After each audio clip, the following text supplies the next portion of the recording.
Hi, everyone, and welcome to the Q&A webinar for the 2020 Citizen Diplomacy Action Fund. We're excited to introduce the Fall 2020 competition to you all during this webinar, and we're looking forward to seeing your submitted applications in the coming weeks. So here are the topics that we'll be covering in the webinar today. First, we'll provide you with an overview of the competition. We'll go into project requirements and eligibility, and then we'll wrap up with providing some different tips and tricks on how to create a strong proposal and how to really refine it so that it can be the best that it can be. Later on, I will also circulate a document including some questions and answers that we've received, and then finally we will conclude the webinar today. So first off, what is the Citizen Diplomacy Action Fund? So the Citizen Diplomacy Action Fund is a grant competition that gives U.S. citizen alumni of all U.S. government-sponsored exchange programs the opportunity to carry out public service projects that utilize the skills, knowledge, networks, language skills, etc., that you gain during your exchange experience. This is the third competition for the Citizen Diplomacy Action Fund opportunity, the first being the inaugural competition in 2019, and then the rapid response to the coronavirus pandemic competition, which just wrapped up a couple of months ago now. And so now we have two separate cohorts of grantees who are continuously carrying out their projects. So in order to access the application, the link to this application is available exclusively to U.S. citizen alumni through the alumni.state.gov website. So this competition is pretty unique in that in order to be eligible to apply, only one team lead needs to be a U.S. citizen. So this is just something to note if you are a non-U.S. citizen alumnus or alumna. This page will not be visible to you since this funding opportunity is primarily available to U.S. citizen alumni. We'll get into this a little bit more later, but if you're applying on a team with a U.S. citizen and a non-U.S. citizen as the two team leads, the U.S. citizen must be the alumnus or alumna to submit the proposal application on behalf of your team. So that's just something very important to keep in mind as you're going in to access this application. So you'll log into your alumni.state.gov account. You'll click on the U.S. Alumni tab in the top right, just how it's highlighted there, circled there. And then on the left-hand side, you'll go to where it says Citizen Diplomacy Action Fund on the left-hand column. And then once you click on the Citizen Diplomacy Action Fund, there will be a separate space where you'll be able to read more details about the 2020 competition. And from there, you'll be able to access the application. Another important thing to note is that applications will only be accepted through this online form, not any other form of submission. We won't accept emails, nothing physical. We will only accept applications through this form. So again, you'll want to go to the U.S. Alumni tab, click the 2020 competition, and then very important here, once you get to that page, you'll see something that looks just like the screenshot on the right-hand side. If you scroll down a bit, you'll want to click on that sign up button at the very bottom under Need an Account. Note that this is a completely separate account from your alumni.state.gov account. Please, please, please, when you get to this page, make sure that you hit that sign up button and create a new account specifically tailored to access the grant portal. Don't attempt to sign in with your email and password that you use for your alumni.state.gov account. It won't work. You'll get an error. Please just make sure to go straight to that sign up button and create a new account. So these are the four primary categories of information that applicants must provide in order to submit your project proposal. So we have team information, project narrative, and project budget. And within each of these sections, there are other specific subsections and questions that you must answer and complete. In order to access the full application, all you need to do is log on to alumni.state.gov, visit that US Alumni tab as shown in the previous slide, and you'll have access to the full application as well as a downloadable application preview if you're not quite ready to jump into the application yet. And then finally, in order to submit your project proposal in the online application portal, your team must meet all eligibility requirements, which leads us to the next slide, which is who is eligible to apply for funding. So this competition is open to U.S. citizen alumni of U.S. government-sponsored exchange programs.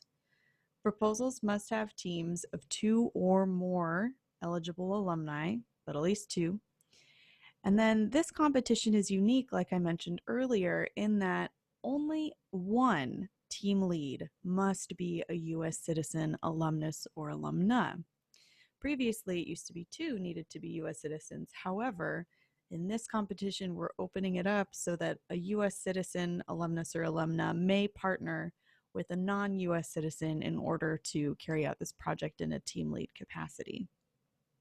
Regardless, however, all team members must have their accounts activated on alumni.state.gov. So another important thing to note is that projects may take place in any country. However, teams must have extensive familiarity in the community or communities in which they propose to work. All proposed project activities must be scheduled to take place from January 15th and conclude by July 15th, 2021, since this is the time frame for the grant period. Projects may not extend past July 15th, 2021. And finally, all projects proposed must fit at least one of the 3 themes for this competition, which are media literacy education, building community resilience, or fostering alumni network development.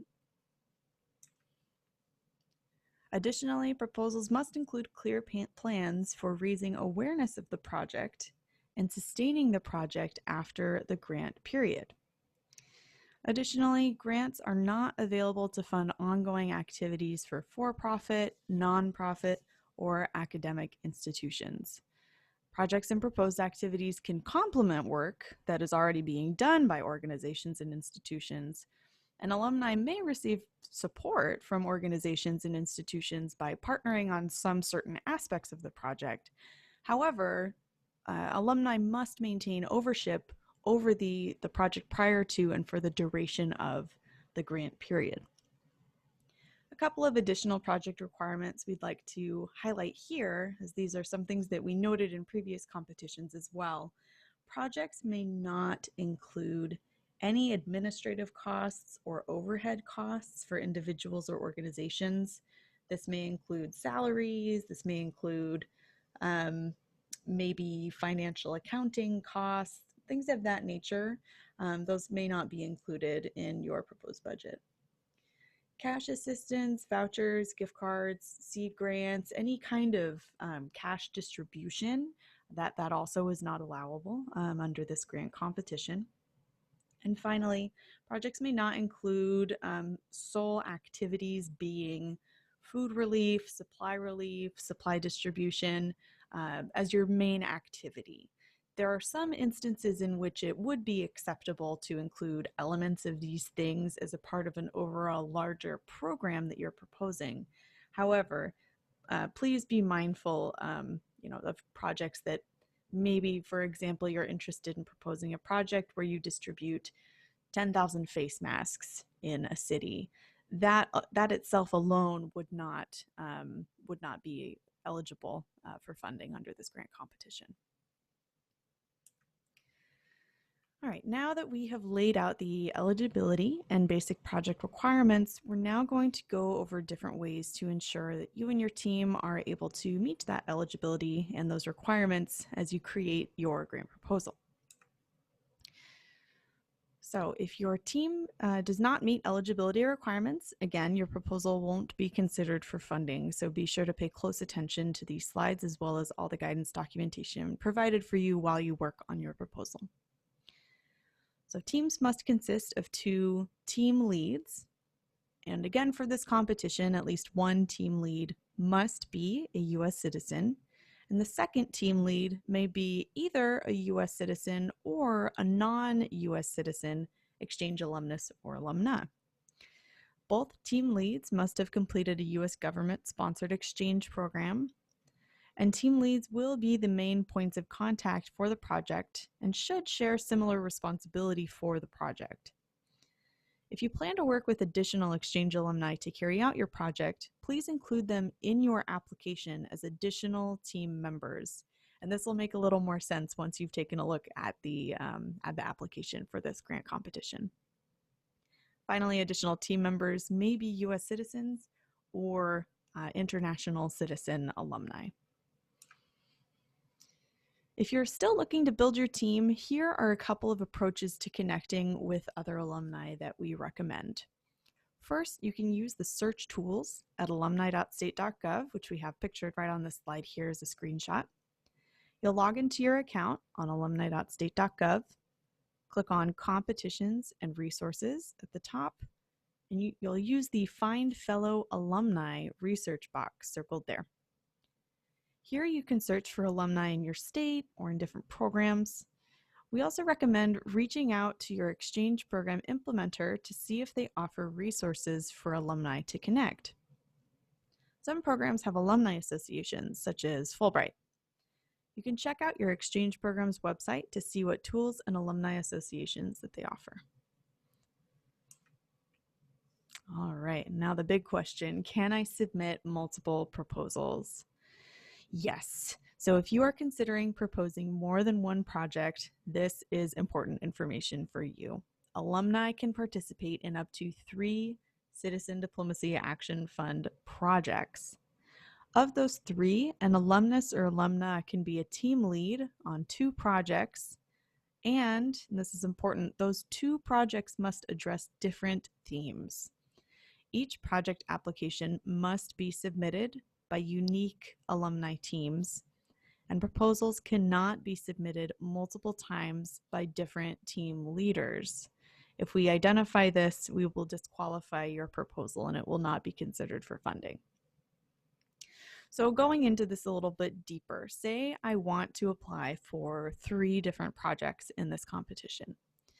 For 2 of those projects, I'll be a team lead, and for 1 of those projects, I'll be an additional team member. The first project I want to lead would be under the Building Community Resilience theme, and the second project I would lead would be under the Advancing Media Literacy theme. Finally, I'll make sure that my team is different for each project and that I'm not planning to submit the same proposal multiple times. If you would like to propose a project to take place outside of you and your team's home country or community, you must show that you have extensive familiarity with the community you choose to work. We recommend providing this information in the capacity statement, which is a part of the project narrative section in the proposal application form. Beyond this, demonstrating that you and your team have a clear understanding of the challenge that you want to address and those with whom you would like to serve with this project or target audience will further exemplify your familiarity with the community. So the key here really is to show that your team has the experience and knowledge necessary to implement your project in the community you propose to work. Now, given the ongoing global coronavirus pandemic, of course, there are some special considerations to keep in mind as you design your grant proposal. For health and safety considerations, absolutely no international travel will be covered by this grant. Any international travel that you fund out of pocket to carry out this grant project will be at your own risk and discretion. If you propose to carry out regional or local travel in a different country outside of the United States, the U.S. Embassy or consulate in that country must review and approve that proposed regional or local travel. We welcome applications that propose virtual options to typically conducted in-person workshops, trainings, or other innovative programming. Additionally, as a part of your proposal, your team will need to provide a written health and safety plan with consideration for how you will mitigate the risk and spread of COVID while implementing your project. And finally, we recommend that you stay up to date on the latest COVID news and developments to make sure you and those with whom you work are safe. Now we'll go over some simple ways to create a strong proposal, starting first with the budget. So there are two parts to the budget proposal in this grant application. The first will be the itemized budget, and we'll take a look in just a second at an example of what the itemized budget will look like in this presentation.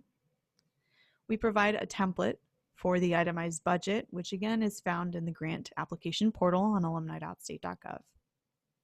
The template has formulas that will automatically calculate totals for you. So all you'll need to worry about is putting in the number of units and the estimated cost. Otherwise, the budget template will calculate all of the totals for you. Be sure to download and read the guidelines and instructions document for the budget template and creating your budget, which is also found in the grant application portal on alumni.state.gov. There are limits on some cost categories to be aware of, and some activities that the Citizen Diplomacy Action Fund will not cover. So for example, the grant will not cover salary or fee, or specifically salary for anyone, but you can request honoraria for speakers, trainers, etc., up to $600 total per person for IRS tax compliance purposes. So we will not accept any grant budget that proposes an individual to receive over $600 with grant funds, because that will not be compliant with IRS tax law. So please do read through the document thoroughly and make note of these details. The itemized budget is where you will list out all of the individual expenses that you anticipate incurring as you carry out your project, and the budget narrative is the space in the application for you to justify the expenses and explain how you calculated the numbers. And finally, be sure to include cost share information in both the itemized budget and the budget narrative. Cost share is the contribution from sources other than the grant to cover project activities. So this could take the shape of donated time, and this could also take the shape of donated items. So for example, say that you as a project team lead spend a total of 40 hours on this project. Those 40 hours of your volunteer time would count as cost share.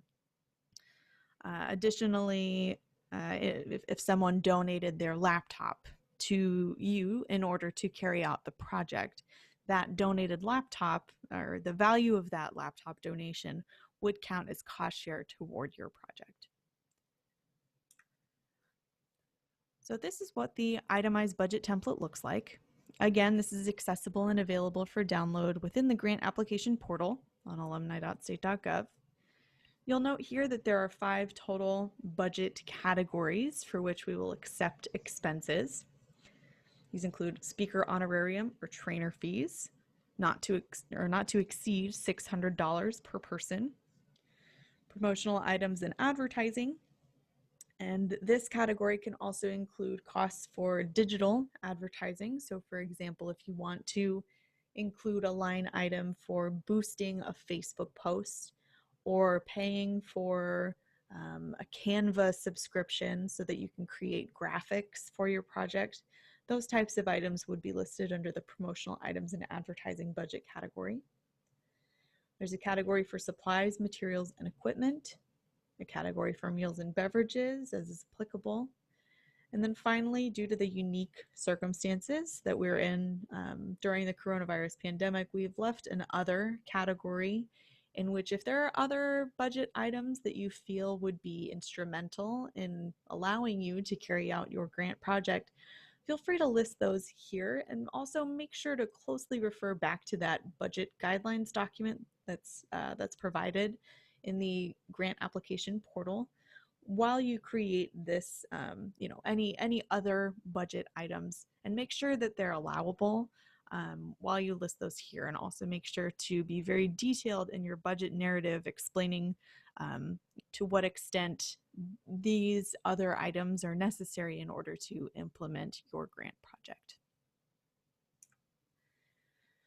So here we have an example of a budget from a different grant competition altogether to demonstrate what a strong budget proposal looks like. So pay close attention specifically to how the itemized budget is very detailed. So every box in this template is filled, the items are clearly labeled, and the budget narrative provides a unit cost breakdown for each line item in the budget. There's a lot of robust information here, but really none of it is unnecessary. Finally, the cost share is included and explained as well. Conversely, here we have another example of a budget, and this one is not so strong compared to the previous example. The itemized budget is scarce, the applicant didn't use the template provided, the budget narrative is not too detailed, and there's not a clear cost unit breakdown provided for each line item. And then going into the narrative section of your grant proposal. So when it comes to proposing a project, sometimes we can forget that not everyone is equally as familiar with our areas of expertise as we are. So we recommend avoiding using technical jargon that only someone in your field would know, and to write so that your audience can easily follow your logic and reasoning. We recommend also using simple words and short sentences. This will help you clearly convey your thoughts and stay within the character count for the application. Use active voice whenever possible to assist with this. Once you've written out your proposal, make sure you dedicate the appropriate amount of time to edit before you submit your application. Writing and editing, of course, are separate processes. Writing requires creativity, editing requires analysis, but ultimately it all can take some time. And so really taking that extra time to edit really could be the difference that makes your proposal stand out. And to demonstrate on the slide, we have an example here of a sentence before and after going through that effective writing and editing process. So I'll just read it here. The original sentence was, the surveys will be implemented by Team Lead 1, John Smith, who has years of experience and extensive familiarity with carrying out diverse data collection activities in multiple countries. Sounds really flowery, right? Well, the improved sentence would be, John Smith will conduct the surveys. John has 3 years of experience surveying community members on healthcare in Guatemala and El Salvador. So clearly, as the reader, the improved sentence is much easier to read and understand. I'm able to quickly look at the sentence and get the idea that John Smith is going to conduct the surveys. He has 3 years of experience surveying community members in this region on this topic. Perfect. Ultimately, don't make your audience work too hard to understand your thought process. Something pretty short and sweet, such as the improved sentence here, is perfect for the purposes of this proposal. And we also, additionally, before we get into the SMART objectives slide, I want to quickly put a plug in. On October 20th, we will also have a separate webinar where we'll go into much more depth and detail pertaining to SMART objectives and other ways to create a very strong proposal narrative where you can take those lessons learned and apply that to a Citizen Diplomacy Action Fund proposal. So stay tuned for more information on that, but I just wanted to quickly put a plug in before jumping into this slide. So creating SMART objectives will help you plan your project as well as present it on paper. And I'm sure many of you have seen this before, but just as a brief refresher, SMART goals stand for specific, measurable, attainable, relevant, and time-bound goals. Again, stay tuned for more information on October 20th for an upcoming webinar on going into SMART objectives as well as overall proposal design. And then finally, here are some final tips and reminders to keep in mind as you're working on your proposal. If you haven't started to design your project and build your proposal yet, please feel free to get started as soon as possible. Give yourself plenty of time to plan, write, and submit your project. And as you work on your application, be sure to ask us any questions and report any technical issues you may encounter. In this webinar, we reference the application preview, funding guidelines, and budget template instruction documents. And so be sure to head over to alumni.state.gov and create an account and sign into the grant application portal, where you'll be able to click on links to download and review the grant application guidance documentation prior to even starting your grant application, really. And these documents are a wonderful, wonderful resource to get you and your teammates ready to submit the strongest proposal that you can. One other thing to note is in the application preview, you'll see there's a character count limit for each section. So just one thing to note is if you're writing your proposal in a Word document, for example, and you plan to copy and paste all of that text into the online application form, you'll just want to be sure that your text is not getting cut off. Because the content that was written in your Word document might go over the character count limit that's in the grant application online. And lastly, be sure to submit your grant application on time. Late submissions will not be considered for funding. And finally, what does our timeline look like? So currently we are in the open application period. The applications for the fall 2020 Citizen Diplomacy Action Fund opened on September 28th. So the application window will close on Friday, November 13th at 2 p.m. Eastern Time. After this deadline, all applications received by the deadline will be reviewed and all eligible applications will be evaluated. Finally, in December of this year and into January next year, finalists will be selected and notified, and we'll go ahead and announce those winners. As previously mentioned, the active grant period will be from January 15th, 2021 until July 15th, 2021 at the absolute latest. Projects may not take place after July 15th, 2021. However, you may conclude your project prior to July 15th, 2021. And finally, if you have any questions at all, please feel free to contact us at Partners of the Americas by heading to this inquiry form link here.